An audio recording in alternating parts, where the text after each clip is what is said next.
Hey guys, this is Sarah, and today I'm going to do another book review.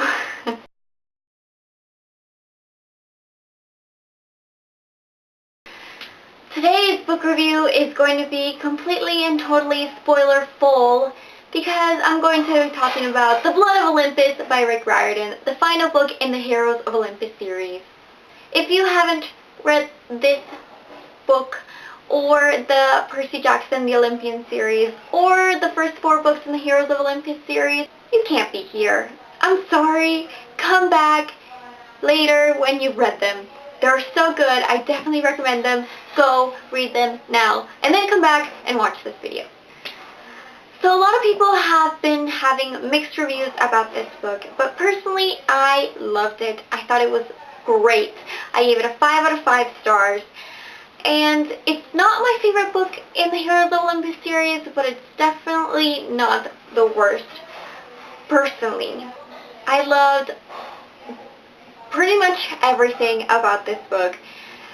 The only thing that I didn't like, and everyone is talking about this, is that Percy and Annabeth did not have point of views in this book. But I understand why that didn't happen. This series is not centered on them. It's centered over the 7. And yes, it would have been nice to have all 7 POVs in this story, but I kind of understand why Rick chose the ones he chose.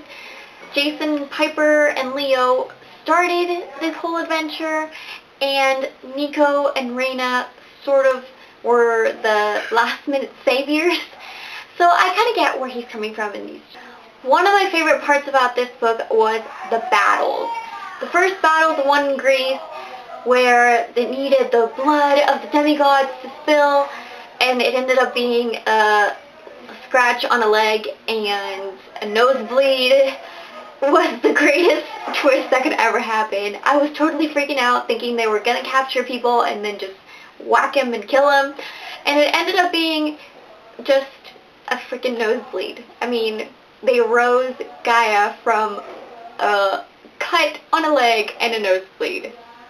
It was good and bad at the same time, because obviously Gaia came out of the earth and, like, rose and woke. But still, it's a funny twist, you gotta admit, like, come on, a nose. One of my favorite parts out of this whole book is Nico. I have a special spot for Nico since the Percy Jackson The Olympian series. I knew when he was introduced that he wouldn't just be a secondary character. That I don't know how I knew, but I know there's a purpose for everyone that is introduced in any book, especially its Riordan book.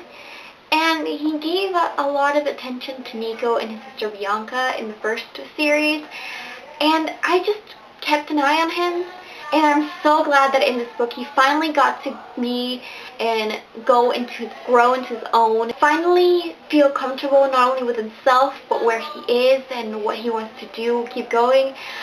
And don't even get me started on Solangelo. That was the greatest thing for me. I was just like, I didn't want anyone to be left uncoupled. I know that's really stupid, because that's not what happens in life. Sometimes you don't get a partner, but I'm so happy that Nico finally got someone, even though you don't really get to see, like, he doesn't really tell you, but you can kind of guess Will Solis is Nico's love interest. You're there, and you're reading, and you're just like, yes, glory, yes, thank God. I was so relieved when that happened. My favorite character out of the second series, besides Nico, is Leo, and I about had a heart attack when he exploded in the sky. My heart was in my throat, and I cried. I really cried. I was just like, this cannot be happening. He was such a breath of fresh air to the whole series, to the whole team. And then when he exploded, thanks to a flying Octavian comet, I was just like, I'm gonna cry again. This is so bad. But I'm so glad that he somehow got back to Ogygia and found Calypso. And I think I know how he did it. The first time he got catapulted into the sky, he was lost in the air. And I think he figured out that getting lost in space or air or sky lands you in Ogygia. You can't go and try and find it. That's the stipulation on the island. You can't go by boat and find it. You have to be lost to find Ogygia, which is what I kind of got from it. I'm so happy he found her. These are the kind of relationships that make me the happiest. The couples that annoy each other to death, but you know there's emotions in there. Like, Piper and Jason are super cute, and they talk all romantic, and then Hazel and Frank are super shy, so they like hold hands barely. And Percy and Annabeth just kind of sometimes treats him like a little kid and just like, be quiet, seaweed brain. Like, let me be the grown-up. And it's so nice to have that one couple that people always look at and they're like, oh my god, these people are going to break up sometime soon. They cannot stop fighting. But that fighting comes from a place of affection, of love, of, I'm going to bother you because I love you so much. Kind of like your friends do. And there's so much love in my heart for that. It was such a relief coming to that last chapter that I was just like, I thought it was really, really funny and entertaining. I don't know if, since you guys are aware of BookTube, you probably saw the 9 clues that were in videos a few weeks before Blood of Olympus came out. I love how a lot of the predictions that the other booktubers had came true. Especially the Book Basement. I'm not sure what her name is, but that's her channel name. She just did her video on Blood of Olympus, and she flashed back to her prediction video, and she put the scene specifically where all of her predictions, or the majority of her predictions, came true. And I thought that was amazing. I thought that was just like, dude, we're smart.